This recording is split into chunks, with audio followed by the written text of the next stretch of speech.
en la predestinación de Dios establecida antes de la fundación del mundo, este momento apartado para usted y para mí, en compartir la carne del Cordero, en beber la sangre del Cordero, que es la acción que estamos realizando en este momento. Quiero compartir la vida de Dios con usted.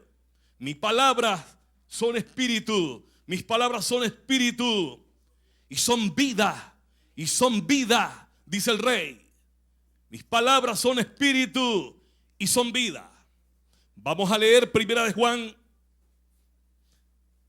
capítulo 1, la primera epístola del apóstol Juan, capítulo 1. Y quiero que usted se mantenga en esa vigencia, en el curso de lo que hoy estamos exponiendo en el nombre del ungido.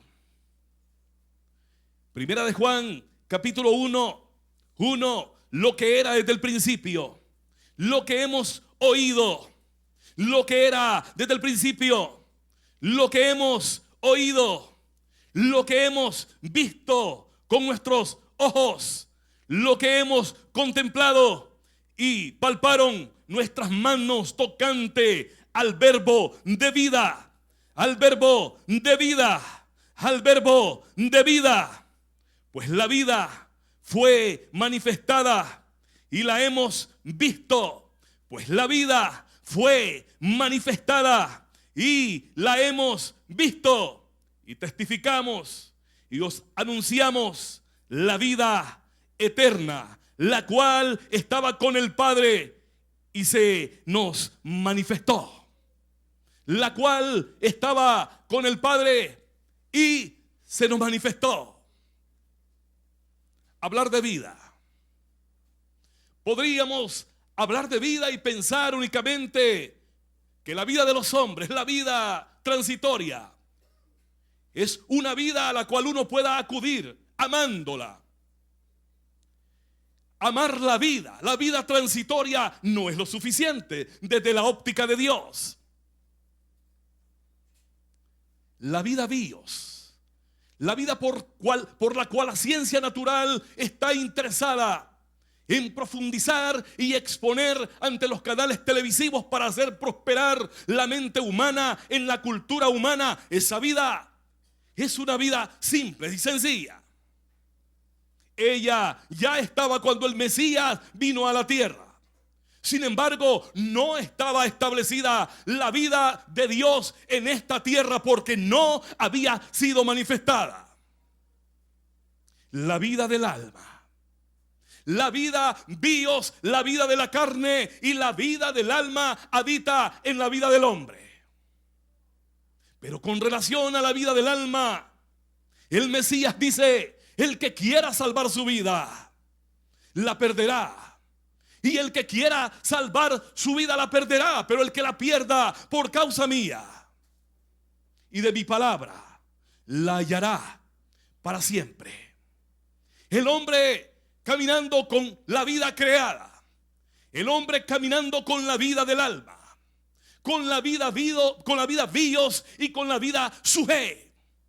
El hombre sin percibir la vida de Dios. Esa es la condición del hombre antes que el Mesías apareciera físicamente sobre la faz de la tierra. El hombre tiene la vida, pero su vida es perecedera. Su vida es sin objetivo. Su vida no tiene galardón. Su vida simplemente es transitoria, tiende a desaparecer y no hay una ubicación de este hombre, de este ser, en un lugar específico de gloria y de eternidad.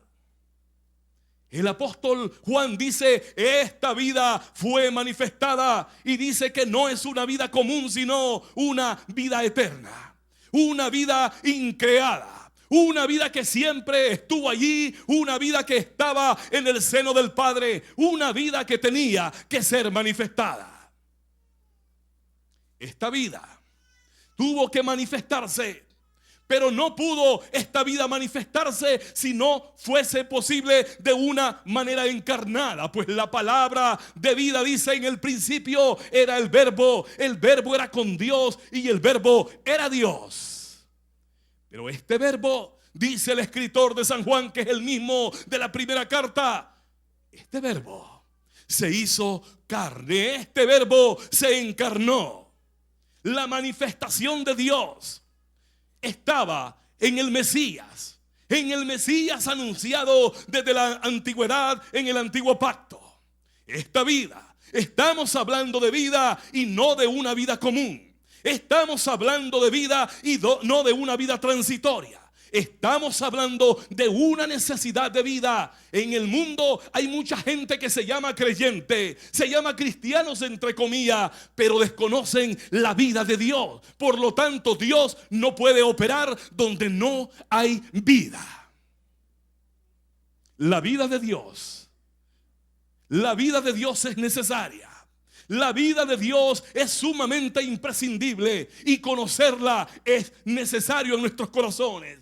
El Evangelio según San Juan 17:3 dice: y esta es la vida eterna, que te conozcan a ti, al único Dios verdadero, y a su Hijo Jesucristo, al que has enviado.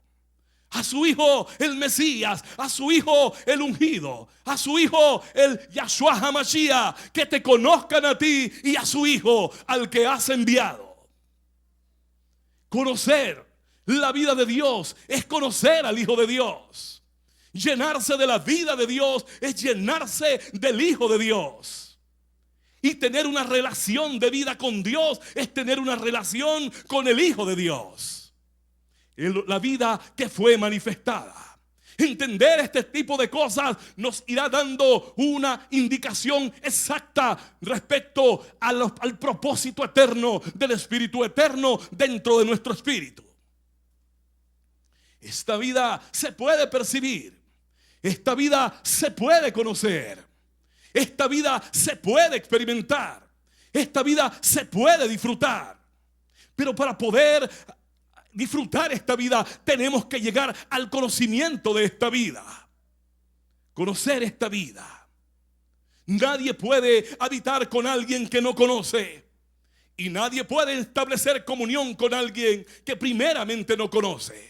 El conocimiento de esta vida es lo que trae la vital importancia de vida a nuestra vida.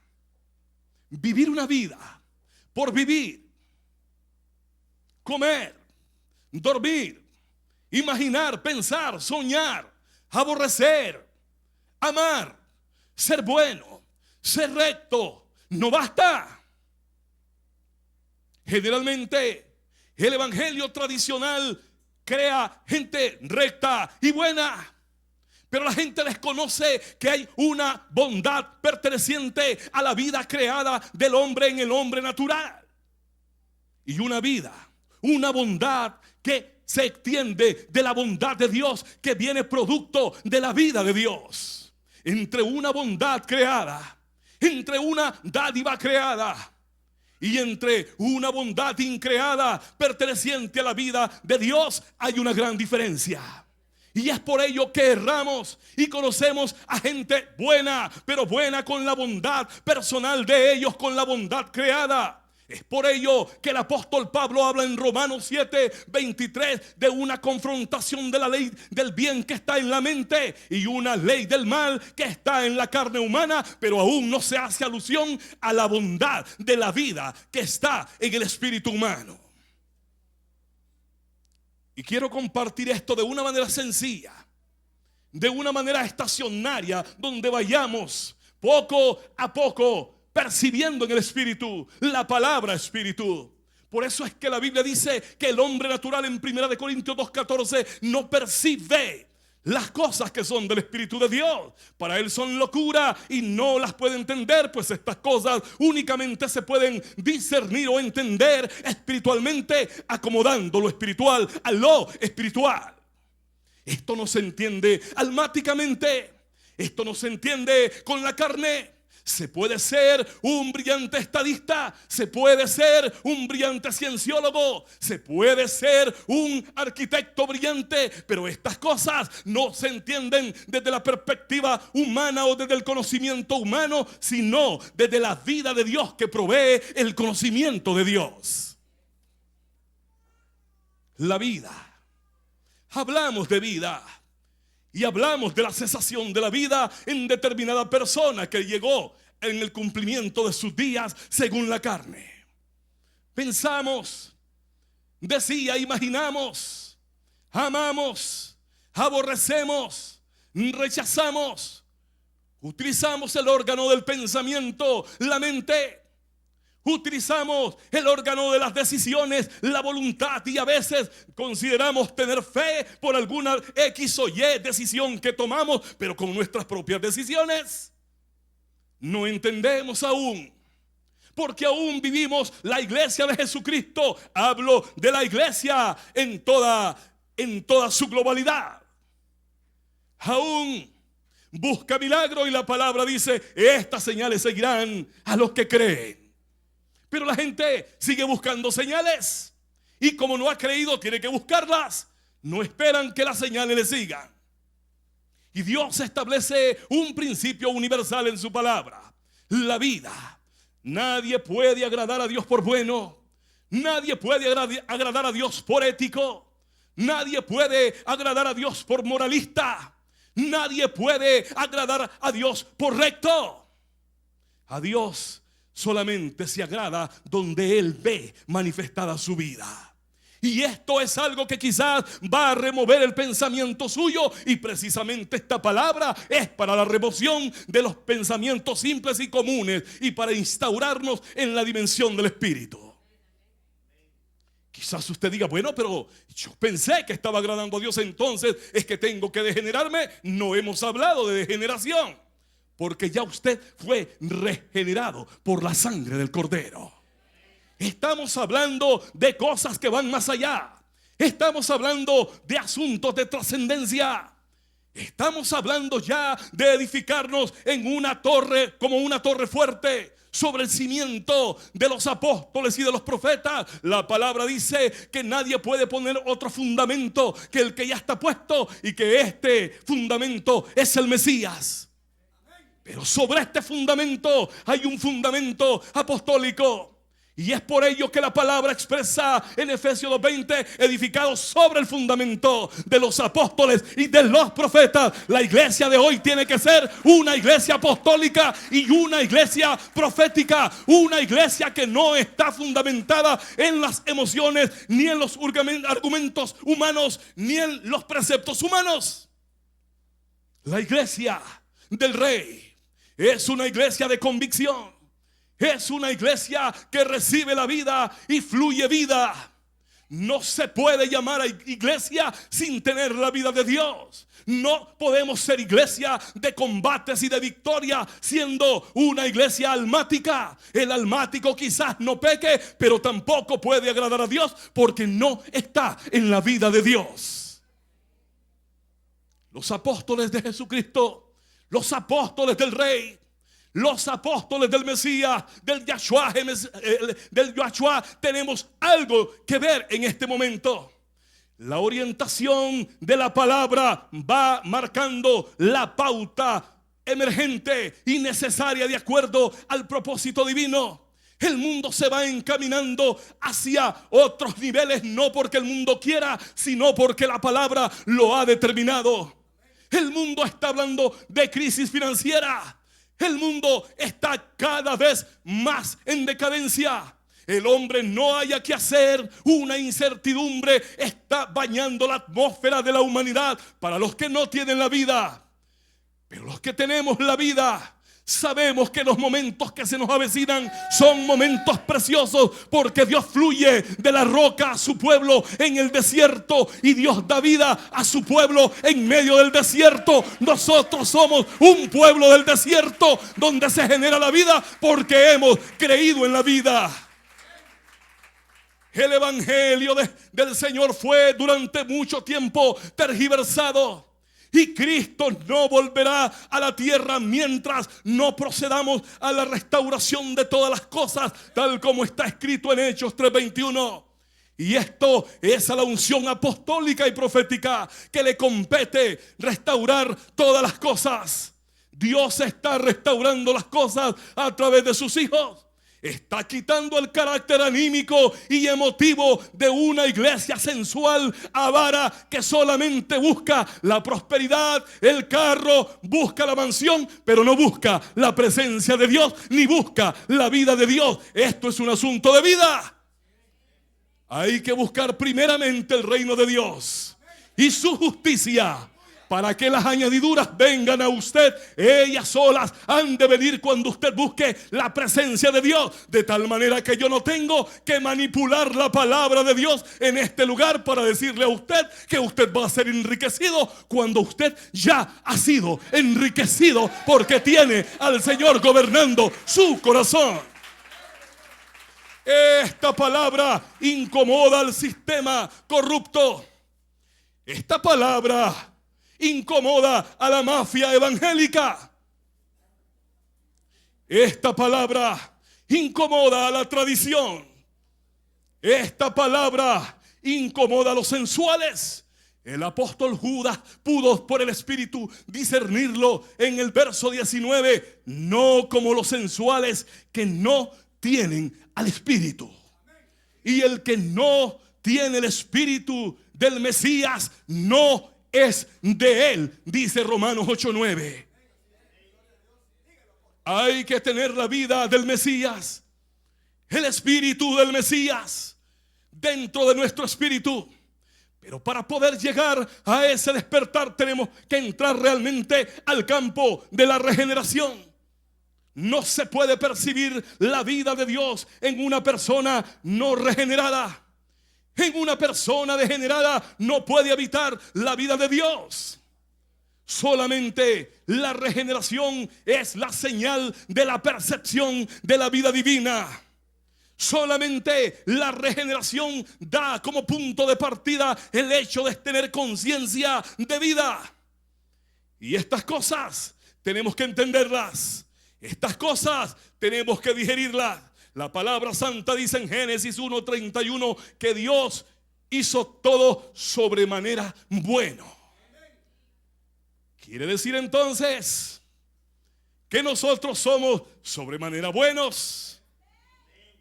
Pero con todo ese bien no podemos agradar a Dios, porque simplemente tenemos el bien creado. Por eso es que la ley de la mente es la ley del bien, porque la mente quiere lo bueno, pero la carne quiere lo malo. Es por ello que en Romanos 7:18 la Biblia testifica claramente diciendo: esto es, en mi carne no mora el bien. Entonces podemos ver tres vidas proyectadas en nuestra vida. Pero la primera vida es la vida creada. La segunda vida es la vida del alma. Y la otra vida que tenemos es la vida de la carne, la vida del mal. Y para conocer a Dios no podemos conocer a Dios si antes no conocemos los hechos de Dios. Si no conocemos lo más excelente creado por Dios, que somos nosotros. Si desde la palabra de Dios nosotros no nos autoexaminamos, si desde la palabra de Dios nosotros no nos observamos, entonces jamás llegaremos a trascender al entendimiento de Dios. Por eso es que el apóstol o la voz apostólica dice: mas nosotros tenemos la mente de Cristo. Pero la mente de Cristo se manifiesta donde está la vida del Cristo. La vida del Cristo. La vida del Yahshua HaMashiach. La vida del Hijo del Dios. La vida del Hijo de Yahweh.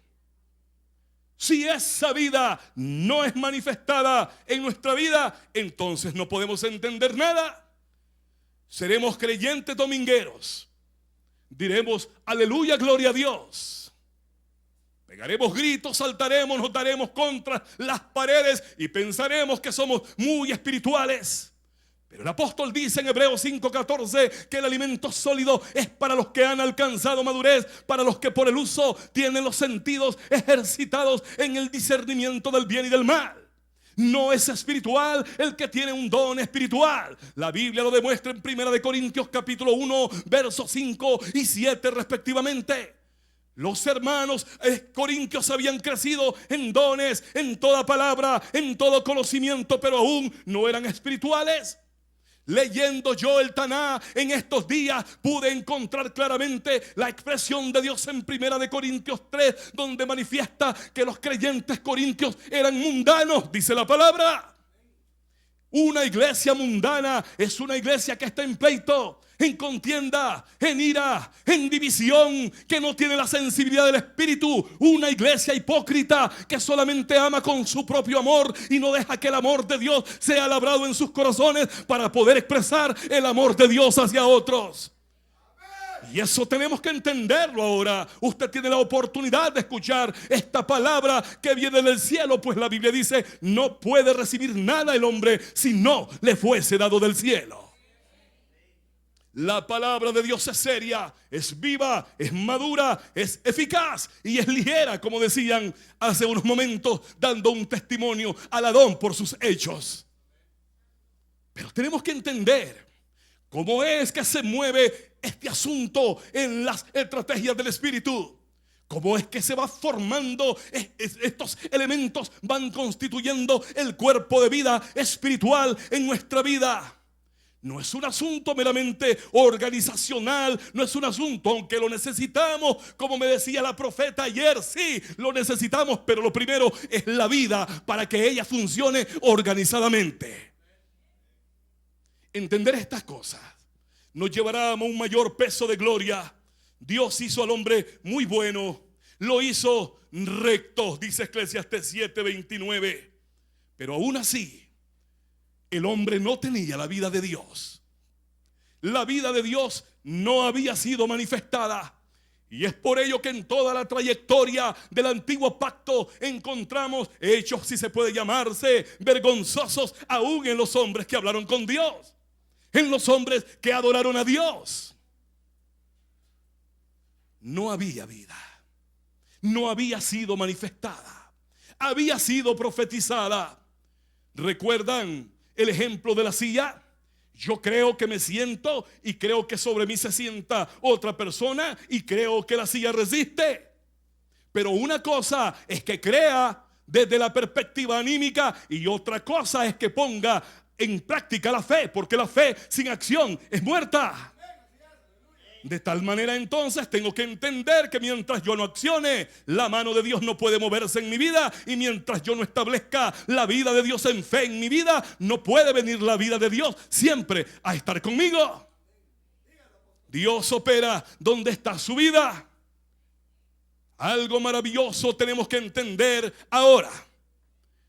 Y es que la Biblia dice en Primera de Juan, en la primera carta donde yo empecé a leer juntamente con usted, y exactamente en el capítulo 5 y en el verso 12, el que tiene al Hijo tiene la vida. El que no tiene al Hijo de Dios simplemente no tiene la vida. Esta preocupación tiene que ser constante en mi vida. Esta palabra tiene que iluminar mi vida. Esta revelación tiene que darme vida, porque el lenguaje de la luz es dar vida. La luz fue la primera declaración de Dios en Génesis 1. Y después de la declaración de luz vino la vida. Si no hay luz en la dimensión del Espíritu, es imposible que haya vida. Y esto yo sé que hoy va a renovar una serie de materiales que hay en su mente. Esto de hoy va a llevarle a una persuasión en el Espíritu. Siempre la palabra habla de el Hijo de Dios como vida. Yo soy el camino, la verdad y la vida, dice Él en su palabra. En Él estaba la vida y la vida era la luz de los hombres, dice Juan 1:4. Yo no he venido para que tengan religión, nos quiere dar a entender el Mesías, sino dice: yo he venido, ¿saben para qué? Para que tengan vida, y vida en abundancia. Algunas personas dicen: bueno, entonces yo llegaré a los 200 años porque Él vino para darme vida y vida en abundancia.